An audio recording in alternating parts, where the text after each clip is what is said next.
आप देख रहे हैं एनएम की न्यूज और आपको रखे सबसे आगे। म्यांमार से थाईलैंड तक भूकंप से तबाही, अब तक 700 से ज्यादा लोगों की मौत, भारत ने बढ़ाया मदद का हाथ। शुक्रवार को म्यांमार में एक शक्तिशाली भूकंप ने भारी तबाही मचाई, जिससे 694 लोगों की मौत हो गई और सैकड़ों घायल हो गए।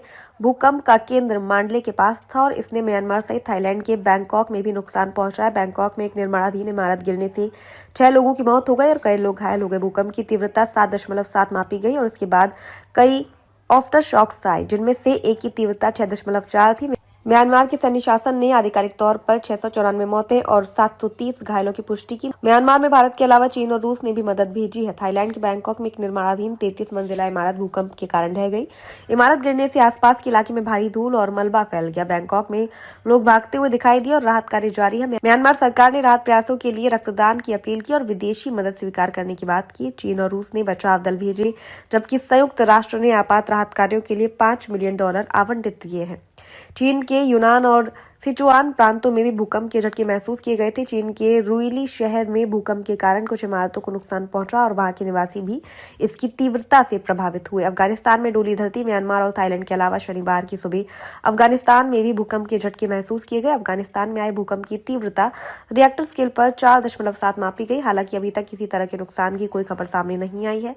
भारत ने म्यांमार की मदद के लिए 15 टन राहत सामग्री भेजी है। भारतीय वायुसेना का C-130J सुपर हरक्यूलिस विमान हिंडन एयरफोर्स स्टेशन से राहत सामग्री लेकर म्यांमार के लिए रवाना हुआ। भारत के पड़ोसी देश म्यांमार में शुक्रवार को भयानक भूकंप आया। भूकंप की तीव्रता 7.7 थी, जो कि काफी तेज था। इन झटकों से कई बिल्डिंग ढह गई और लोग दहशत में आ गए। भूकंप में कम से कम 694 से ज्यादा लोगों की मौत हो चुकी है और 1670 से ज्यादा लोग घायल हुए हैं। हालांकि मरने वालों की संख्या और अधिक होने की आशंका जताई जा रही है। जुटा प्रमुख मिंग ओंग हाइन ने एक वीडियो स्पीच में कहा, मैंने राहत प्रयासों के लिए अंतर्राष्ट्रीय समर्थन का अनुरोध किया है। म्यांमार में शुक्रवार को दोपहर में 7.7 तीव्रता का भूकंप आया था। इस भूकंप का केंद्र म्यांमार के दूसरे सबसे बड़े शहर मांडले के पास था। इसी के बाद करीब 11 मिनट बाद 6.4 तीव्रता का जोरदार झटका आया। इसी के साथ अमेरिकी भूवैज्ञानिक सर्वे का अनुमान है कि मरने वालों की संख्या 1000 से अधिक हो सकती है। म्यांमार के सैन्य जुंटा नेता जनरल मिन ओंग हाइंग ने और अधिक मौतों और हताहतों की चेतावनी दी है। साथ ही उन्होंने किसी भी देश को मदद और दान देने के लिए आमंत्रित किया।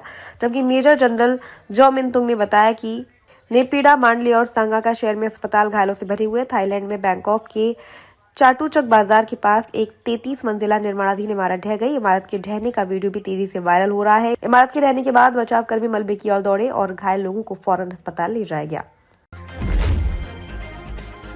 आप देख रहे हैं एनएम की न्यूज और आपको रखे सबसे आगे।